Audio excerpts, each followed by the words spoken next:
Chers élèves, soyez les bienvenus dans votre chaîne PhysiqueWay. Dans cette séance, on va faire la résolution d'un exercice qui porte sur les transformations nucléaires. L'énoncé de l'exercice est devant vous. La question A, quel est le type de cette transformation?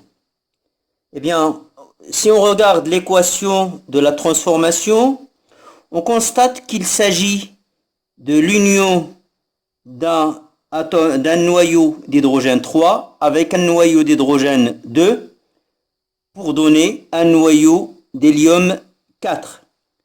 Donc il s'agit de l'union de deux noyaux légers pour donner un noyau plus lourd.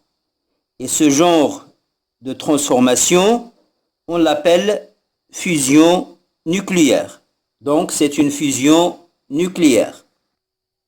Le deuxième volet de la question, parmi les noyaux qui figurent dans cette équation, quel est le plus stable? Dans le cours, on a vu que le critère de stabilité d'un noyau, c'est l'énergie de liaison par nucléon. Et dans les données, il y a les énergies de liaison par nucléon des noyaux qui figurent dans l'équation. Et on constate que le noyau qui a l'énergie de liaison par nucléon la plus élevée, c'est l'hélium 4. Donc, c'est lui le noyau le plus stable. Question 2, question 2.1. Calculer l'énergie libérée par la formation d'un noyau d'hélium. Donc, dans les données, on n'a pas de masse de noyau. Par contre, on a les énergies de liaison par nucléon. Donc, pour calculer cette énergie, on utilisera les énergies de liaison.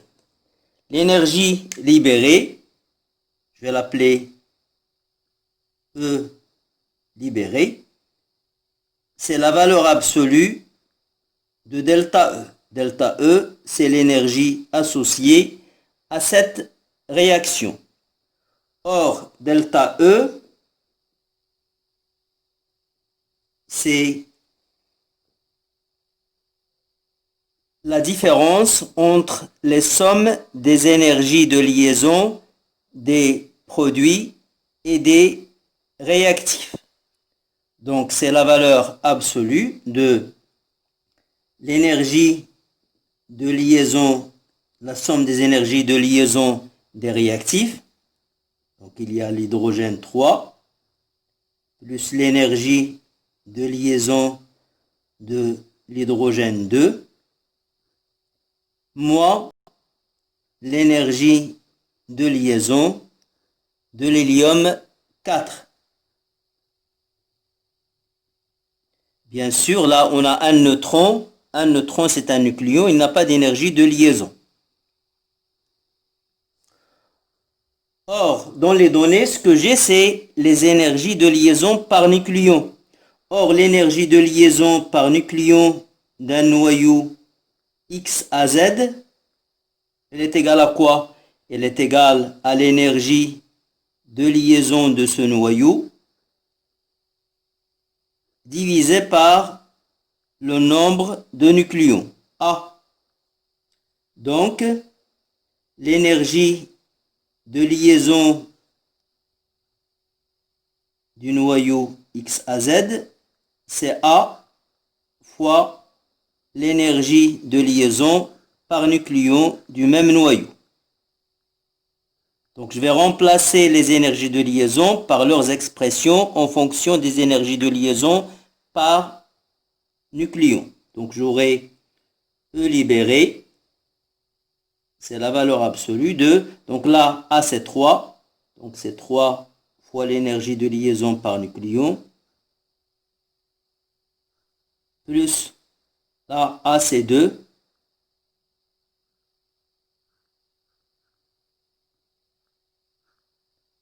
moins, là c'est 4, A est égal à 4,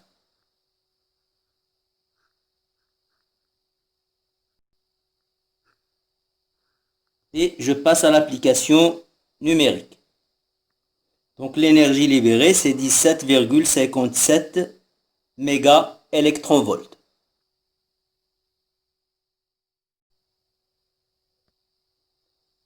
De 2, calculer l'énergie libérée par la formation d'un gramme d'hélium. Donc, on a vu que E lib, c'est l'énergie libérée lors de la formation d'un seul noyau d'hélium. Mais maintenant, on a affaire à un échantillon de masse M égale à 1 gramme. Donc, je vais appeler N, grand N, le nombre de noyaux d'hélium 4,2 dans 1 gramme d'hélium 4. L'énergie libérée lors de la formation de cet échantillon d'hélium, ça sera E, qui est égal au nombre de noyaux, grand N, fois l'énergie libérée lors de la formation d'un seul noyau. Or, le nombre de noyaux, c'est la masse de l'échantillon, M, divisé par la masse d'un noyau d'hélium 4.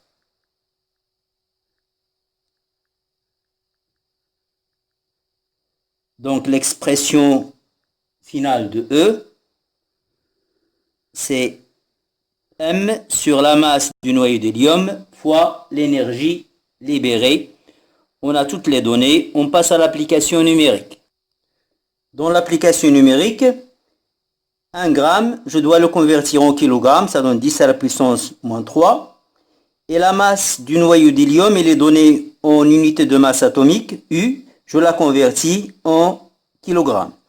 E, c'est 2,64, 10 à la puissance 24 méga-électronvolts.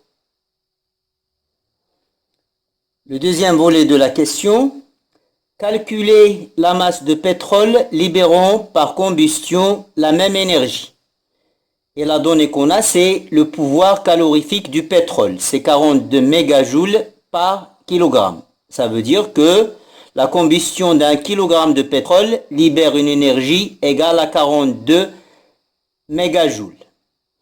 Donc, le pouvoir calorifique, je vais le noter P indice C, il est égal à quoi d'après l'unité? Il est égal à l'énergie libérée divisé par la masse de pétrole consommée.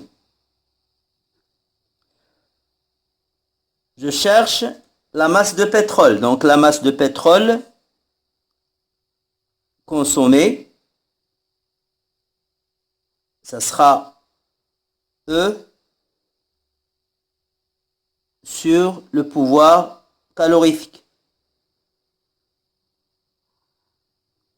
J'ai le pouvoir calorifique, il est exprimé en joules. Donc cette énergie-là, E, je dois la convertir en joules quand je fais l'application numérique. Donc la masse du pétrole, c'est 2,64 10 24 fois 1,6 10 à la puissance moins 13 sur 42 10 à la puissance 6 joules. Donc, la masse du pétrole, c'est 1,007 10 à la puissance 4 kg.